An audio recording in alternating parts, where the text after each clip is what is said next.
से राजा परीक्षित ने प्रश्न कर दिया, प्रभु ये भगवान इस सृष्टि को बनाते क्यों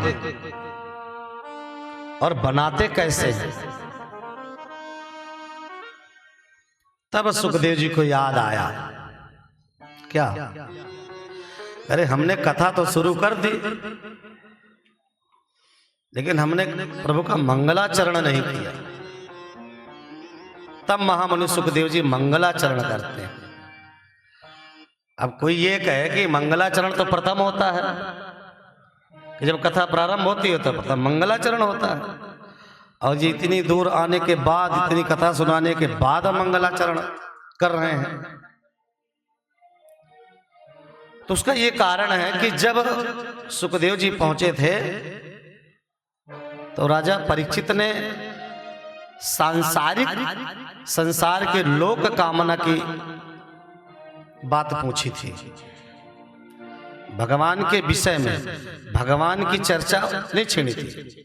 प्रस्ता म्रियमाणम, ये मरण धर्मा पुरुष को क्या करना चाहिए, इसीलिए सुखदेव जी उधर ही चल दिए। जो प्रश्न किया उधर ही कथा शुरू कर दी। और अब जो प्रश्न कर रहे हैं परीक्षित जी, वो सृष्टि विषयक है, जो भगवान से संबंध रखती है। इसलिए भगवान की चर्चा करने से पहले मंगलाचरण कर रहे हैं महामुनि सुखदेव जी, ये कारण है। तब दिव्य 2 श्लोकों में महामुनि सुखदेव जी मंगलाचरण करते हैं। नमः परस्मै पुरुषाय सदुद्भवस्था निरोध लीलया गृहीत शक्ति कृतयाय देहिना अंतर्भवायानुपलक्ष्य वर्तमने यत् कीर्तनं यस्मरणं यदीक्षणं यद्वन्दनं यच्छ्रवणं यदर्हणं लोकस्य सद्यो विदनोतु कल्मषं तस्मै सुभद्र स्रवसे नमो नमः। तपस्विनो दानपराय सस्तिनो मनस्विनो मंत्रविदः सुमंगलः क्षेमं न विदन्ति विना यदर्पणं तस्मै सुभद्र स्रवसे नमो नमः। राजन, कोई कितना भी बड़ा दानी हो, कितना भी बड़ा तपस्वी हो, कितना भी बड़ा मनस्वी हो, ये सस्ती हो, लेकिन क्षेमं न विन्दन्ति बिना यदर्पणम, बिना भगवान को अपने आप को समर्पित किए उसका कल्याण होने वाला नहीं है।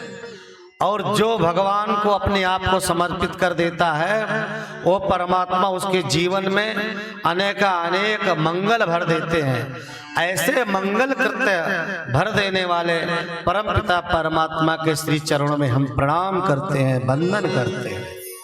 तस्मै सुभद्र स्रवसे नमो नमः।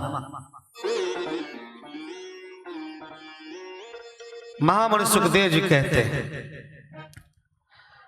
भगवान बड़े दयालु हैं, अपने आप को समर्पित किया बड़े बड़े पापियों के नाम। भाई उनके नाम से कौन कौन तरा, किरात हूणांध्र पुलिंद पुलकसा आभीर कंका यवना खगादयः एने च पापा यदुपाश्रयाश्रया शुद्धन्ति तस्मै प्रभ विष्णवे नमः।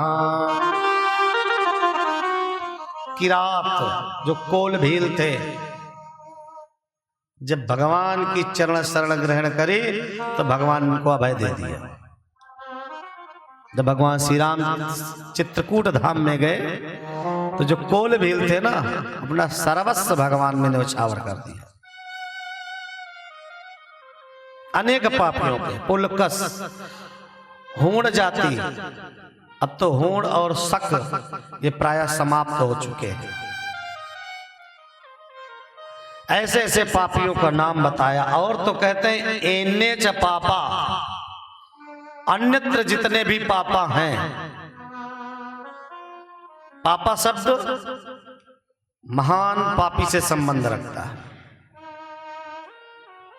लेकिन आजकल पापा कहलवाने का बहुत बड़ा शौक चल रहा है कि बच्चे हमको पापा कब कहेंगे। लेकिन यहाँ स्पष्ट लिखा है एने जब पापा, और भी जितने बड़े बड़े पापी हैं, तो पापा शब्द पापी से संबंध रखता है। रामचरितमानस में तुलसीदास जी भी तो कहते हैं